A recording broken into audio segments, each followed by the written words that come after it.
ஹே காளி வந்திருக்கு. எங்க படத்துல ஹீரோயின், படத்தினுடைய ஹீரோயின் காளி அவர்கள் நம்ம கூட இருக்காங்க. டைரக்டர் சொல்லுவாரு மைக்ல, நாயே நல்லா நடிக்குது. நாயே நல்லா நடிக்குது. சிங்கத்தை அலோ பண்ணா அதையும் வளர்ப்பீங்க நீங்க? இல்ல எந்த டவுட்டும் கிடையாது. அதுல டவுட் இருக்காங்க. தோல்ல போட்டு ஆட்டுங்க. நாய தோல்ல போறதையே நமக்கு அல்ல இல்ல. சிங்கமா? வணக்கம். ஹெல்தி க்ரோசர் பெருங்காயம் RJ Vignesh office powered by Dhanvantharalaya Ayurveda multi speciality hospital மற்றும் ஆச்சியின் புதிய அறிமுகம் ஆச்சி ஹோட்டல் சாம்பார் தூள். Welcome back to healthy grocer பெருங்காயம் வழங்கும் RJ Vignesh show powered by Dhanvantharalaya Ayurveda speciality hospital மற்றும் ஆச்சியின் புதியதொரு அறிமுகம் ஆச்சி ஹோட்டல் சாம்பார் தூள். சூப்பர். ஸோ இப்போ நீங்கள் இங்கே இருக்கும் பொழுது ஒரு ஸ்பெஷல் கெஸ்ட் உங்களை மீட் பண்ணணும் அப்படின்னு நாங்கள் ஆசைப்பட்டோம். ஸோ நிறைய கால் ஷீட் பிரச்சனைகள்லாம் இருந்தோம். பட் நாங்கள் ரிக்வெஸ்ட் பண்ணி இங்கே வர சொல்லியிருந்தோம். ஸோ வந்திருக்காங்க, அவங்கள மீட் பண்ணிடலாமா? ஹே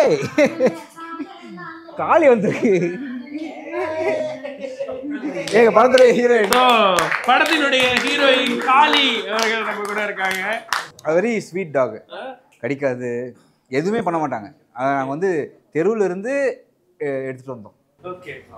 அவரு செந்து சார் அவர் தான் வந்து டிஸ்கவர் பண்ணி அவங்க தான் ட்ரெயின் பண்ணாங்க. அவங்க பேரும் காளியம்மா தான்.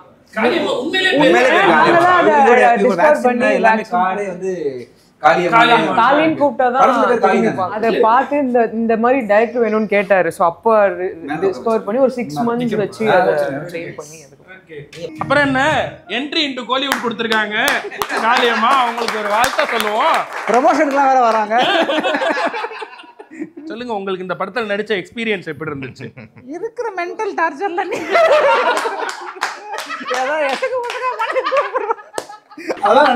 ஏன்னா அது இந்த பாட்டை கேட்டு இந்த கேமராவை பார்த்துட்டு ஆரம்பிச்சிட்டீங்களாடா அந்த ஷூட்டிங். நான் ரொம்ப நாள் கழிச்சு கெனல் போனேன், ஒரு செந்து ப்ரோட கெனலுக்கு. என்னை பார்த்து ஆத்தி இவன் நான் திரும்பி ஷூட்டிங் விட்டு இல்லம்மா இங்கே பாரு, இங்கே ஷூட்டிங் கிடையாது, இது சும்மா ப்ரொமோஷன் தான். உட்காரு. குணா கூட ஒர்க் பண்ண எக்ஸ்பீரியன்ஸ் எப்படி இருந்துச்சு உங்களுக்கு?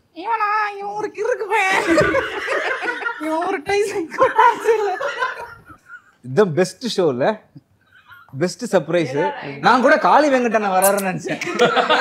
ஏன்னா அவர் ஷூட்ல இருக்க வரமாட்டேன் அப்படின்ட்டு சர்ப்ரைஸா வராருன்னு நினைச்சேன். அவருக்கே பிரச்சனை, ஷூட்ல இது பேரும் காளியா, அவர் பேர் காளி வெங்கடனா. காளி ஏதோ வந்துருக்கேன், இங்கே தான் இருக்கேன் சார் உங்களை இல்லை சார், டே என்னை கலாய்க்கிறீங்க தானே அப்படின்ட்டு. உங்களோட பெட் எக்ஸ்பீரியன்ஸ் அது இல்லை, காளியோட உங்களோட எக்ஸ்பீரியன்ஸ் ஏதாவது? ஓகே, நான் ஃபஸ்ட்டு எனக்கு டாக் ஃபஸ்ட்டு பிடிக்காது. சின்ன வயசில் ஒரு நாயோட வாழை பிடிச்சி இது கடிச்சு அப்புறம் வேக்சின் போட்டு அதுலேருந்து நாய் பிடிக்காமல் இருந்துச்சு. அப்புறம் ஒரு பாயிண்ட் ஆஃப் டைமில் ரொம்ப எங்கள் ஆன்ட்டி ஒருத்தங்க இருக்காங்க, அவங்ககிட்ட ஒரு 10 டாக்ஸ் இருக்கும். போய் கொஞ்சம் கொஞ்சமாக அந்த பயம் சரியாகி கோவிட் டைமில் ரொம்ப தனியாக இருந்தேன். அவங்களுக்கு அந்த கோவிட் ப்ரெஷர் தெரியும். அப்போ வந்து ஒரு குட்டி ஒரு டாக் வந்து என் ஃப்ரெண்டு கொடுத்து அமிச்சான். அது பேர் தேனு. ஸோ நான் தான் லிட்டலாக அதோடைய அப்பா அம்மா எல்லாம் உங்களுக்கு தெரியுமே. ஸோ அது கூட இருந்து இப்போ பயங்கரமான ஒரு டாக். சின்ன குழந்தைல குட்டியிலேருந்து 30 நாள்லேருந்து வளர்ந்தா என்ன எக்ஸ்பீரியன்ஸ் இருக்கும்ன்றது எனக்கு தெரிஞ்சுது. எனக்கு ஒரு பையன் இருக்கான், அவனும் வளரும்போது நான் நிறைய சிமிலாரிட்டிஸ் பார்க்குறேன் டாகுக்கும் நம்ம குழந்தைங்களுக்கும். ஓகே, கிட்டத்தட்ட மனுஷங்களுடைய எல்லா மைல் ஸ்டோன்ஸும் அந்த குட்டியும் தாண்டி வருது. ஸோ அதனால தான் நம்ம வரலாறுலேயே டாக் அண்ட் ஹியூமனுடைய பாண்டிங் வந்து ரொம்ப மோஸ்ட் ஸ்பெஷல் பாண்ட். அதை நான் ரொம்ப ஃபீல் பண்ணியிருக்கேன். ஸோ இது எல்லாமே காரணம் டைரக்டர் எனக்கு இந்த கதை சொல்லும்போது எனக்கு இந்த டாக் மேலே இருக்கிற அந்த கனெக்ட் இருந்ததுனால மட்டும்தான் இந்த படம் பண்ண முடியும். சூப்பரில். இப்போது அலங்கு மாதிரி ஒரு வேட்டை டாக் இல்லையா, அதனால ஒரு வாரில் யூஸ் பண்ணுற டாக்னு காளியை சூஸ் பண்ணும்போது என்ன ஃபீச்சர்ஸ் அதில் ஏதாவது ஸ்பெசிஃபிக்கான இந்த ஃபீச்சர்ஸ்லாம் அந்த நாகோட அப்படி இருக்கா? அப்படி கிடையாது, அப்படி இல்லை. ஓகே, டைரக்டர் வந்து ஒரு பிளாக் அண்ட் ஒயிட்டில் வேணும், ஏன்னா ஃபுல்லாக காடில் போகிறோம் ஓடுறோம், மேலே இந்த மாதிரி டாக் தான் வேணும் அப்படின்றது ரொம்ப தெளிவாக இருந்தார். ஓகே, ஏன்னா நம்ம நாட்டு நாயில் நிறைய ப்ரௌன் கலரில் இருக்கும், ஃபுல்லாக பிளாக் கலரில் இருக்கும். இவங்க வந்து ஒரு வித்தியாசமான ஒரு கிட்டத்தட்ட ஒரு அழகாக வேறு இருப்பாங்க. ஆமாம். ஸோ இந்த மாதிரி டாக் வந்து செந்து ப்ரோ தான் தாம்பரம் பக்கத்தில் குட்டி இருக்குது வாங்கன்னு சொல்லி நாங்கள் உடனே கிளம்பிட்டோம். எல்லாம் ரெடி, நம்ம ஹீரோயின் தான் இல்லை, அவன் ஹீரோயின் கிடச்சிச்சு அப்படின்ட்டு ஒரு கால் பண்ணுறாரு. உடனே கிளம்பி போகிறோம். போனோடனே கூட நிறைய டைம் ஸ்பெண்ட் பண்ணுவீங்க, அப்போ தான் உங்களுக்கு ஸ்க்ரீனில் அதை அது பண்ண வேணாம்னு சொல்லிட்டாரு. நான் ரொம்ப க்ளோஸ் ஆகிட்டா அப்புறம் என் பேச்சை அவர் பேச்சை கேட்காது, எங்கள் பேச்சை தான் கேட்கும். ஓகே ஓகே, அதனால கொஞ்சம் தள்ளியே வச்சுட்டாரு. நீங்கள் எவ்வளோ நாளாக ட்ரெயின் பண்ணீங்க? சின்ன வயசுலேருந்து பண்ணிட்டு இருக்கேன். என்னோட அப்பா போலீஸ் ட்ரெயினர். ஸோ இது ப்ரொஃபஷனலாக தொழிலாக கற்றுக்கிட்டேன். ஓகே. சினிமாவுக்கு நாகில் ஜாக்கிரதையில் இன்ட்ரோ ஆகிறேன். ஓகே. அந்த படத்தோட ஓப்பனிங் சீன் என்ன நடிகை என்னை அறிமுகப்படுத்தியிருப்பாங்க. சூப்பர். அதுலேருந்து என் கரியர் ஸ்டார்ட் ஆகுது. நிறைய படங்கள் பண்ணிட்டேன். அதாவது நெட்ரிகன், கூர்கா எல்லாமே நான் தான் ட்ரெயினர். பட் இந்த படம் என் வீட்டில் இருக்கிற 50 நாயை விட்டுட்டு 51வது ஒரு நாய் வேணும் நீங்க டேரக்டர் கேட்டார். அங்கதான் பஞ்சாயத்தே ஆரம்பிச்சது. ஆமா 50 நாய் பார்த்தாரு. என் வீட்டுல இதெல்லாம் ஒர்க்கே ஆகாது. அந்த பசங்களெல்லாம் விட்டுட்டாரு. விட்டுட்டு எனக்கு இந்த கலர்ல தான் வேணும்னாரு. அந்த கலர்ல என்கிட்ட நாய் இல்லை. ஸோ வழக்கமா கேட்குற மாதிரி ஒரு சும்மா சொல்றாங்க அப்படின்னு நினைச்சிட்டா இட்ஸ் சீரியஸ் என்கொயரின்றது என்னால் அப்போ புரிஞ்சிக்க முடியல. அதுக்கப்புறம் சீரியஸ் என்கொயரின்னு தெரிஞ்சதுக்கப்புறம் இந்த டாக் எனக்கு பிடிச்சிருந்துச்சு. நான் வழக்கமா எல்லா நைட்டு ரோட்ல போகும்போது கொஞ்சம் ஒரு ஆள் தான். அப்படிப்பட்ட ஆள் தான் இந்த வேலையை செய்ய முடியும் இல்லையா. ஸோ பெட் லவர் தான் நம்ம. ஸோ அப்படி கொஞ்சம் போது இவர் நல்லா இருக்காளே அப்படின்ற ஒரு ஃபீல் வரும்போது இது அவங்களுக்கு கனெக்ட் ஆகுமேன்னு உடனடியாக ஃபோன் பண்ணுறேன். வித்தின் 10 minutes நான் அந்த உடனே கிளம்புறோம்னாங்க. வந்தாங்க, பார்த்தாங்க, ஓகே அப்படி இந்த கலர் இது செட் ஆயிடுச்சுன்னா ஓகே ரைட் உங்களுக்கு ஓகே தானே, இப்போ இது செட் ஆகுமா நான் பார்த்துக்கிறேன், எனக்கு ஒரு 10 நாள் டைம் கொடுங்க. ஏன்னா ஆர்டிஸ்டுக்கோட சேஃப்டி எனக்கு ரொம்ப முக்கியம். ஒரு ட்ரைனர் நம்மளை நம்பி அந்த வேலையை செய்யும்போது ஒரு ஆக்சிடென்ட் அங்கே ஆயிடக்கூடாது. நாய் எனக்கு ரொம்ப பிடிச்சா கூட end of the is animal இல்லையா. ஸோ அதனால அதில் வேற அவங்க நடிக்கிறதுக்கு தான் அவங்க வந்து கான்சன்ட்ரேட் பண்ண முடியும் இல்லையா. இந்த பிள்ளையை பற்றி அவங்க யோசிக்க முடியாது. ஸோ நான் அதுக்காக தான் இருக்கேன். நானும் என் தம்பி அதுக்கு தான் பார்த்துக்கிறோம் இல்லையா. ஸோ அதனால நாங்கள் அதில் முழுமையாக இது எனக்கு கான்ஃபிடென்ட் வந்ததுக்கப்புறம் இதை யூஸ் பண்ணிக்கலாம் சார்னு சொன்னதுக்கப்புறம் அடுத்த ப்ராசஸ் போயிடுச்சு. அவர் ரெகுலராக கேட்பார், நான் வந்து பழகிட்டுமா, எனக்கு இன்டிமேசி சீன்ஸ் இருக்கு, அதனால் வரட்டுமான்னு அவர் அவ்வளோ என்ன சொல்கிறது டெடிகேட் பண்ணி கேட்டுகிட்டே இருப்பார் அவர். பட் நான் தான் அவரை படுத்திட்டேன், தயவு செய்து வராதிங்க அப்படின்னு சொல்லிட்டேன். ஏன்னா இது என் வீட்டில் வளர்ந்த நாயின்னு சொன்னால் நேரடியாக அவர்கிட்ட இன்ட்ரோ பண்ணிடலாம். ஆல்ரெடி அதுக்கு அப்பா தான். பட் இது தெருவில் இருந்து எடுத்த நாயின்றப்போ முதல்ல நான் அப்பாவை வேண்டியது இருக்கிறதுக்கு. அப்பா வந்து என்ன ஹீரோயின் கூட பழகவே விடல. டேரக்டர் வந்து நான் ஆல்ரெடி ஒரு படம் பண்ணியிருந்தேன், குட் நைட்னு ஒரு படம் பண்ணியிருந்தேன். அதில் ஒரு தெரு நாய்க்குட்டியை வச்சு வேலை செஞ்சேன். நான் அவர்கிட்ட கெஞ்சினேன், கதறினேன், தயவுசெய்து அந்த நாய் யூஸ் பண்ணிருங்க, ஆல்ரெடி ட்ரெயின் பண்ணி வச்சிருக்கேன்னு. நோ எனக்கு இந்த கலர் தான் வேணும்னு சொல்லிட்டாரு.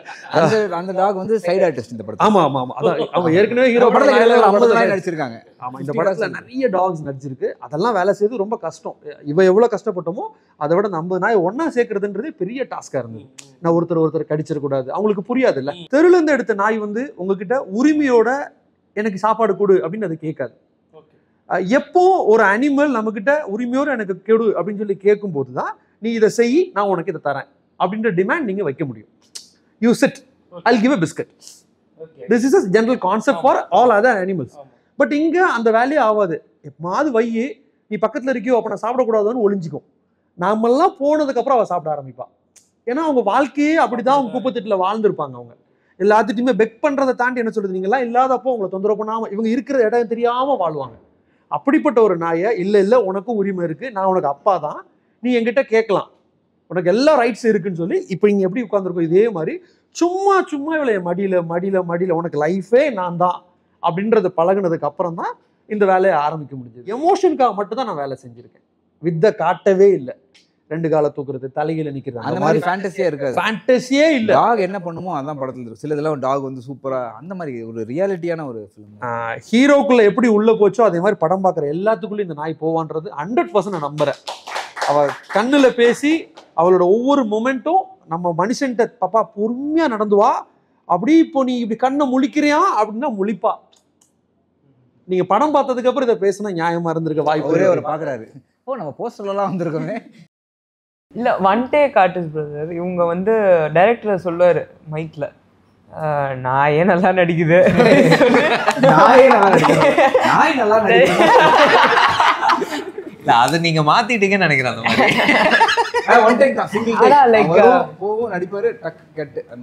நாங்க இந்த காளியம்மா சாங் எடுக்கும் போதெல்லாம் சார் பாட்டு போட்டு கொடுத்துட்டாரு. பாட்டு வேற லெவல்ல இருக்கும். ஆனா இவ்வளவு வச்சுட்டு ஆட முடியாது. ஏன்னா பயப்படுவாடே, அடிச்சிட போறீங்களாடான்னு பயப்படுவா. இவங்க அன்புல கால ஆட்டினா கூட ஸோ டிஸ்டன்ஸ் மெயின்டைன் பண்ணி தான் எடுத்துக்க வேண்டியது இருந்துச்சு. ஸோ டான்ஸ் மாஸ்டர் படாப்பட்டிருப்பாருன்னு வச்சுக்கோங்களேன். மாஸ்டர் தான் dance. Yes so black sheep in company master. Oh அப்படியே super master very good master. அவங்கள எவ்வளவு ஆமா அவங்க பண்ணிட்டு வந்ததெல்லாம் நான் எவ்வளவு கொடுமைப்படுத்த முடியுமோ பண்ணிருப்பேன். சார் ரொம்ப கை தூக்குனா பயங்கரமான மாஸ்டருங்க. வாங்க அப்படி அப்ப அவருக்கு இது ஈஸியா தான். ப்ரோ நீங்க அப்படியே என்ன பண்ணுங்க, தோல்ல போட்டுட்டு அப்படியே டான்ஸ் ஆடிட்டு வாங்க. மாஸ்டர் அது டாக் மாஸ்டர், ஆடு இல்ல மாஸ்டர். கடிச்சிட்டு ஆனா அவர் கொஞ்சம் கொடூரமான மாஸ்டர். ஆமா ஒண்ணுமே பண்ண மாட்டேங்குது, நல்ல டாகா இருக்கு, தூக்கி தோல்ல போட்டு ஆடுங்க. ஆக்சுவலா தோல்ல போட்டு ஆடி இருக்கும் அந்த காளியா மாஸ்டர். ஆமா தோலை தூக்கி போட்டு எல்லாமே குழந்தைங்க தூக்கி போட்டு ஆடுங்க அப்படின்ட்டு. புரியுது உங்களுடைய இன்னவுஸ் மாஸ்டர்ன்றதுனால இப்ப புரியுது ஏன் அதை பண்ணாரு. ஆக்சுவலாக நீங்கள் பேசுகிறப்ப நான் இன்டர்ப்ட் பண்ணவே இல்லை. ஏன் இன்டர்ப்ட் பண்ணலன்னா, முழுசாக சந்திரமுகியாக மாறின கங்காவை பாருங்கிற மாதிரி நீங்கள் எவ்வளோ பாசம் வச்சுருக்கீங்க அவங்க மேலே அப்படின்றது வார்த்தையாக அப்படி வெளிப்பட்டுச்சு. ஸோ இதுவே பெரிய பியூர் எமோஷனாக இருந்துச்சு. உங்கள் பேர் சொல்லிடு. சாரி, செந்து மோகன். செந்து. ஓகே. ஸோ செந்து மோகன் பிரதருக்கு ஃபஸ்ட்டு நம்ம பெரிய வாழ்த்துக்கள் சொல்லிடலாம்.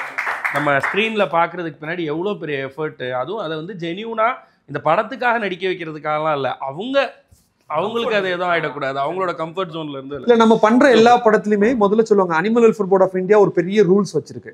ஸோ இங்கே முதல்ல அனிமல் வெல்ஃபேர் போர்டு தான் பயப்படுவாங்க. பயந்துட்டு அது எப்படி நம்ம பாஸ் பண்ண போறோம். நான் வந்துட்டனாலே அது டைஃபால்ட்டாக பாஸ் ஆகும். ஏன்னா அந்த கொடுமையை நான் பண்ணவே மாட்டேன். அவங்க சொல்றது ஆத்மார்த்தமா செய்யக்கூடிய டீமோட மட்டும் தான் நம்ம வேலை செய்யணும். இவரே நிறைய கடி வாங்கி உடம்புல பாருங்க நிறைய அது இருக்கும். அதுதான் என்ன சொல்றது, அது நடக்கிறது தானே. இல்லை, ஆமாம், அது இருக்கும். அது வேற, அதோட அன்பையும் அப்படிதான் காட்டும், கோபத்தையும் அப்படிதான் காட்டும். நம்ம கொஞ்சம் சூதானமாக நடந்துக்கணும். அவ்வளோதான். அடுத்தடுத்து நீங்க சிங்கம், புலி எல்லாத்தையும் அது மாதிரி இல்ல இந்தியால அந்த ஃபெசிலிட்டி இல்ல. எப்ப பார்த்தாலும் சிங்கம்னாவே எவனா வெளிநாட்டுல இருக்கான்னு வீடியோ. இல்ல சார், இங்க இருக்கிற சட்ட திட்டங்கள் அதுக்கு அலோவ் பண்ணல. ஓகே, சிங்கத்தை அலோவ் பண்ணா அதையும் வளர்ப்பீங்க நீங்க? இல்ல, எந்த டவுட்டும் கிடையாது.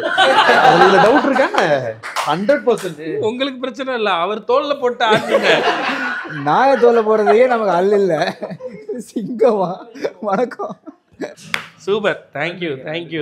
தொடுங்க நான் பயப்படாதீங்கண்ணே. பயப்படலடா. ஆமா, நீங்க ஒரு மாதிரி பயப்படுவாரு. இல்லங்க நான் மடியில இல்லங்க, நான் ரொம்ப பெட்ல வருங்க. சூப்பர். தூக்கம் வந்துருச்சா? இல்ல இது ஆக்சுவலி இப்ப தூக்குற மாதிரி பண்றா இல்லையா, இது கூட ஒரு சீனுக்காக பண்ண பிராக்டிஸ். அவங்க கூட கம்ஃபர்டபுள் இருக்கணும்ன்றதுக்காக அவங்க தூக்கிட்டு ஓடும்போது தூங்கிட்டு வர மாதிரி ட்ரெயின் பண்ணி வச்சிருக்காரு. அப்படியே ஆமா, ரொம்ப அப்படியே ஒண்ணுமே பண்ண மாட்டா, அப்படியே ஒரு போன மாதிரி இருப்பா. ஆமா, அது எல்லாமே ஒரு கைண்ட் ஆஃப் தான். அது கம்ஃபர்ட் ஜோனுக்காக. சிறப்பு மகிழ்ச்சி. நன்றி. நாங்க அவங்களதான் கொண்டு வந்து நினைச்சோம், ஆனா அதோட சேர்ந்து நிறைய ட்ரிவியாஸையும் சேர்த்து கொண்டு வந்திருக்கீங்க. உங்களை பத்தி தெரிஞ்சுக்கிறதுக்கு எங்களுக்கு ரொம்ப நன்றி. ரொம்ப தேங்க்யூ. அழகு மிகப்பெரிய வெற்றி அடையும். எந்த அவங்க பெரிய ஸ்டார் ஆயிட்டாங்க ஆல்ரெடி. சோ பாத்துக்கங்க, வந்துருங்க. கோ சல்.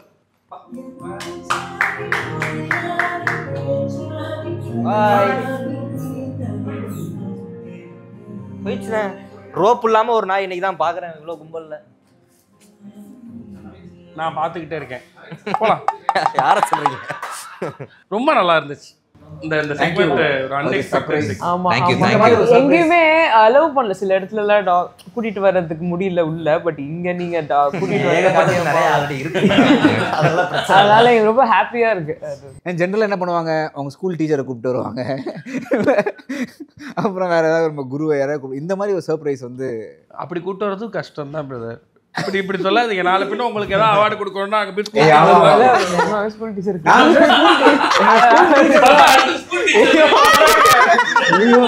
ஆமா, எங்க சார் ரொம்ப ஸ்ட்ரிக்டான சார். இல்ல, ஒரு நேரத்துல ஒண்ணுதான் கொடுப்போம், ஏன்னா அடுத்தடுத்த ஸ்டேஜுக்கு ரிசர்வ் பண்ணி வச்சுக்கோம். Super brother. ஸோ இந்த மேன் விசஸ் டாக், இப்போ அவங்க அவ்வளோ விஷயங்கள் சொன்னாங்க இல்லையா? ஸோ படம் பேசக்கூடிய மேன் விசஸ் டாக் என்ன சொல்லக்கூடிய அளவில் இருக்க ஏதாவது விஷயங்கள்? இது வந்து ஜென்ரலாக டாக்ஸை வந்து நிறைய பேருக்கு ரொம்ப பிடிக்கும். டாக்ஸை பிடிக்காதவங்களே இருக்காங்க. நாய்னாலே பயப்படுறாங்க. சில அதுக்கான பேட் எக்ஸ்பீரியன்ஸஸ் ஜஸ்டிஃபிகேஷனும் இருக்குது. இது ரெண்டுத்துக்கும் நடுவில் தான் நம்ம வாழறோம். நம்ம நிறைய நியூஸ் பார்க்குறோம்ல, தெருவில் வந்து நாய் கடிக்குதுன்னு. இப்போ ரீசெண்டாக கூட நிறைய பிரச்சனைகள் நடந்துட்டு இருக்கு. இது எல்லாத்தையுமே அட்ரஸ் பண்ணக்கூடிய படமாக இது இருக்கும் அப்படின்றது. நம்ம வந்து சொல்யூஷன் சொல்லலை, டாக் நல்லது, நம்ம கூட தான் வாழணும் அப்படின்னு நம்ம ஆணித்தரமான ஒரு கருத்து வைக்கல. ரெண்டு தரப்பையும் எடுத்து வைக்கிறோம். இதை வந்து மக்கள் பார்த்துட்டு இது என்ன பிரச்சனை, ஏன்னா டாக் வந்து நம்ம தான் காட்டிலேருந்து கூப்பிட்டு வந்தோம். ஒரு ஓனாய் இனத்தை வந்து டேம் பண்ணி டாக் ஆக்கி நம்ம கூட கூப்பிட்டு வந்தோம். அன்றைக்கி நமக்கு காவல் காக்கா யூஸ் பண்ணிக்கிட்டோம், நமக்கு பெட்டாக யூஸ் பண்ணிக்கிட்டோம், எல்லா விஷயத்துக்கும் வேட்டையாடுறதுக்கு யூஸ் பண்ணோம். இன்றைக்கி நமக்கு செக்யூரிட்டி இருக்காரு, சிசிடிவி இருக்குது, எல்லாமே இருக்குது. டாகை விட்டுட்டோம். நம்மளை நம்பி வந்த இனத்தை நம்ம கைவிட்ட மாதிரி தான் இன்றைக்கி எல்லா இடத்துலையுமே தெருவில், ரோட்டில் அது இனப்பெருக்கம் பண்ணி ரொம்ப கஷ்டப்பட்டுக்கிட்டு, அந்த உயிரினமே ரொம்ப கஷ்டப்பட்டுருக்கு. டாகை தாண்டி யாருமே, காக்கா கூட மேலே பறந்துடும். நாய் தான் ரொம்ப கஷ்டப்பட்டுக்கிட்டு இருக்கு. அந்த நாயை அட்ரஸ் பண்ணுற அந்த பிரச்சனையை வந்து அட்ரஸ் பண்ணுற மாதிரி நம்ம படம் இருக்கும். இதுதான் டாக்ஸை பற்றின ஒரு இது, மனிதனுக்கும் நாய்க்குமான ஒரு. ஸோ ஒரு கொண்டாட்டமும் இருக்கும். அதுதான் காளியம்மா கொண்டாடி அந்த பாட்டு, அதை பற்றி அப்பாவை பற்றின ஒரு பாட்டு. இது ரெண்டும் இப்போ எல்லாராலையும் பேசப்பட்டு இருக்கக்கூடிய ட்ராக்ஸ். அது காளியம்மா வந்து பேசிக்காக நான் வந்து ஒரு பெரிய டாக் லவர். நான் சோஷியல் மீடியாவில் இருக்கிறதே வந்து டாக் வீடியோஸ் பார்க்குறது தான் ஆக்சுவலி. எனக்கு ரொம்ப பிடிக்கும். Like I love tax. எங்கள் வீட்லேயும் நான் பிறந்ததுலேருந்தே வந்து நாய்கள் கூட தான் நான் வளர்ந்துட்டுருக்கேன். என்னோட கிராண்ட் பேரண்ட்ஸ் ஹவுஸில் வந்து ஒரே நேரத்தில் 3 நாய் இருந்துச்சு. ஃபோட்டோஸ்லாம் இருக்குது. நான் வந்து ஒரு ஆல்சேஷனோட மேலே உட்காந்து காதை வந்து மோட்டர் பைக் மாதிரி திரும்புற மாதிரி அதுவும் உட்காந்து காட்டி கொடுக்குது. அதுதான் வந்து அது ஏன்னா நம்ம காலியே வந்து கேட்டுட்டு இருக்காரு ப்ரோ நான் எடுத்துக்கிறேன் அப்படின்னு சொல்லியிருக்கேன். ஆனால் அது அவரு கூட ரொம்ப இதானதுனால இப்போ பெரிய ஒரு அன்பு போராட்டமே நடந்து அந்த காலியை. ஸோ எனக்கு ரொம்ப பேசிக்காக ரொம்ப பிடிக்கும். ஸோ கதை கேட்ட உடனே ஒரு டாக் ஃபிலிம் தெரிஞ்சோடனே நான் பயங்கர எக்ஸைட் ஆகிட்டேன். அண்ட் ஸ்கிரிப்ட் படித்த உடனே அதில் அவ்வளோ எமோஷன்ஸ் லைக் ஜென்ரலாக வந்து எல்லா படத்துலையும் இருக்கிற மாதிரி இல்லாமல் எவ்ரி கேரக்டர் ஹேஸ் ஒரு ரொம்ப டீப்பான ஒரு கேரக்டரைசேஷன் இருக்குது. காளிக்கு ஒரு கேரக்டர், காளிக்கும் இவருக்கும் இருக்கிற அந்த பாண்டு தான் இந்த சாங் வந்து காளியம்மாவை வந்து செலிப்ரேட் பண்ணுற மாதிரி இருக்கணும் அப்படிங்கிற மாதிரி தான் சொன்னாங்க. அது ஒரு அழகான இடத்துலையும் வரும் அந்த பாட்டு வர்ற இடம். ஸோ அப்போ அவர் டைரக்டரே வந்து அந்த ஃபஸ்ட் லைன் வந்து கொடுத்தாரு. சும்மா ஒரு லைன் கொடுங்க ப்ரோ, 2 லைன் கொடுங்க, நான் அதை வச்சு கம்போஸ் பண்ணுறேன், அதுக்கப்புறம் நான் டெவலப் பண்ணிக்கிறேன். இப்போது கண்ணுக்குள்ளே சுத்திரியே காளியம்மா இந்த மாதிரி ரொம்ப கனெக்ட் ஆகிற மாதிரி இருக்கணும். ஒருத்தவங்க கேட்ட உடனே அது அவங்களுக்கு டக்குன்னு புரியணும், வேர்ட்ஸாகவும் சரி டியூனாகவும் சரி அப்படின்னு. சரி ஓகே இதை வச்சு பண்ணுறேன் அப்படின்னு சொல்லிட்டு அதுக்கப்புறம் அது அமைஞ்சுது அந்த டியூன். அது பெருசாக எதுவும் பண்ணல. பட் அந்த கோரஸ் லைன் வந்து நான் ஃபஸ்ட்டே யோசித்தேன். அந்த காளியம்மா இப்படி இருக்கலாம் அப்படின்னு நான் சும்மா வாய்ஸ் நோட்டில் ஃபோனில் பாடி ரெக்கார்ட் பண்ணி வச்சுருக்கேன். அதுக்கப்புறம் கண்ணுக்குள்ளே சுத்திரிய காளியம்மா வச்சு கம்போஸ் பண்ணும்போது அது அழகாக அந்த இடத்துல அந்த காளியம்மா வந்துச்சு. எல்லாரும் வந்து ரொம்ப ஹாப்பி ஆகிடும். ஐ திங்க் ஃபஸ்ட் டைம் கேட்கும்போதே டேரக்டருக்கும் பிடிச்சது, எனக்குமே நான் கம்போஸ் பண்ண உடனே எனக்கு வந்து பரவாயில்ல இது நல்லா வந்திருக்குங்கிற அந்த ஃபீலிங் வந்தது. இன்னொரு சாங் அந்த அப்பா சாங், நீங்கள் சொன்ன மாதிரி அப்பா சாங் வந்து படத்தில் வந்து வில்லனோட மகளுக்கும் இருக்கிற ஒரு பாண்ட். அது ஒரு அங்கே தான் அது ஸ்கிரிப்ட் வைஸ் பார்த்தீங்கன்னா அங்கே தான் அந்த சாங் ஆரம்பிக்குது. பட் அது எப்படி டெவலப் ஆச்சு அப்படின்னா வில்லனுக்கும் மகளுக்கும் இருக்கிற ஒரு பாண்ட், காளிக்கும் ஹீரோக்கும் இருக்கிற தர்மனுக்கும் இருக்கிற ஒரு பாண்ட், தர்மனுக்கும் தர்மனோட அம்மாவுக்கும் இருக்கிற ஒரு பாண்ட். ஸோ இது எல்லாமே வந்து தாயும் சேயும் அந்த மாதிரி ஒரு ரிலேஷன்ஷிப்பை இது பண்ணுற மாதிரி தான் சாங் இருக்கணும். ஃபஸ்ட்டு நாங்கள் பிளான் பண்ணது ஃபீமேல் வாய்ஸில் போகலாம் தான் பிளான் பண்ணோம். ஆனால் நான் பாடி வச்சுருந்தேன். ஸோ நான் பாடி வச்சிருந்து இவங்க எல்லாருக்கும் ரொம்ப பிடிச்சிருச்சு. இப்படியே இதையே ரிலீஸ் பண்ணலாமே அப்படிங்கிற மாதிரி பாட்டு இவர் ஃபர்ஸ்ட் இவர் பாடி தான் அனுப்புவார். அதெல்லாம் கேட்டு அவங்க நேக்கு நமக்கு தெரியும்ல. அதை கேட்டுட்டு இதுவே நல்லா இருக்கு. ஆக்சுவலாக ஃபர்ஸ்ட் ஒரு பாட்டு பாடினாருன்றாலும் அப்போ நினச்சேன், இப்போது டைரக்ட் நடிக்கிறவங்க எல்லாருமே டைரக்ட் பண்ணி நானே டைரக்ட் பண்ணிக்கிறேன்டான்ற மாதிரி தான்.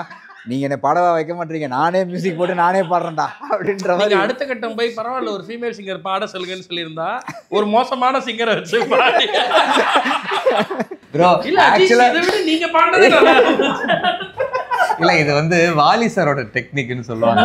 ஏன்னா வாலி சார் வந்து ஃபர்ஸ்ட் டைம் எழுதி கொடுக்கும்போது பயங்கரமாக எழுதிட்டு வரான். அது ஓகே ஆகணுங்கிறதுக்காக அடுத்து எழுதும்போது கொஞ்சம் மொக்கையாக எழுதி கொடுப்பாரான். அப்போதான் ஃபர்ஸ்ட் ஓகே ஆகும். ஸோ அதான். பட் ஆக்சுவலாக பார்த்தீங்கன்னா இந்த ஆல்பம்ல நான் பாடவே வேணாம்னு தான் பிளான் பண்ணேன். இல்லை நாங்கள் கேட்டோம், பிகாஸ் எல்லா சாங்ஸுமே அவர் ரொம்ப நல்லா இருந்தது ஃபஸ்ட்டு கேட்ட உடனே. இப்போ இந்த காளியம்மா சாங் முதல்ல கேட்ட உடனே எனக்குலாம் பிடிச்சிருச்சு. அந்த சாங் வந்து நீங்கள் விஷுவல்ஸ் பார்க்காம கேட்டிங்கன்னா ஏதோ ஒரு ஹீரோயின் பாடுற மாதிரி தான் இருக்கும். நான் கூட அப்படி நினைச்சுதான் பயங்கரமா இருக்கு, ரொமான்டிக் ட்ராக் மாதிரி தான் இருக்கும். அப்புறமா நீங்க அந்த விஷுவல் பார்த்தா அதுக்கு பயங்கர மேட்ச் ஆகும், அதுக்கேற்ற மாதிரி இருக்கும். ஸோ அந்த சாங் வந்து அவ்வளோ ஒரு எனக்கு இன்ஃபேக்ட் என்னோட ஸ்பெஷல் கனெக்ட்னா அந்த சாங் வந்தக்கப்புறம் தான் ஃபர்ஸ்ட் ரிலீஸ். அது வரைக்கும் எங்கள் வீட்டில் என்னமோ பண்ணுதுங்க, படம் எடுக்கிறேன்னு சுற்றுதுங்க. இப்போ சத்யபிரகாஷ் பாடியிருப்பாரு, ஒன்றும் தெரியாதவங்களுக்கு ஏதோ நாய் வச்சுட்டு ஏதோ படம் எடுக்குதுங்களான்னு சொல்லிட்டு வீட்டில் அவங்க ஒரு சீரியஸாகவே எடுத்துக்கல. இந்த பாட்டு வந்துச்சு, ஃபர்ஸ்ட் சிங்கிள் வந்துச்சு. ஃபர்ஸ்ட் சிங்கிளை பார்த்துட்டு எல்லாரும் ஹே இன்னும் படம் எடுக்கிறீங்களா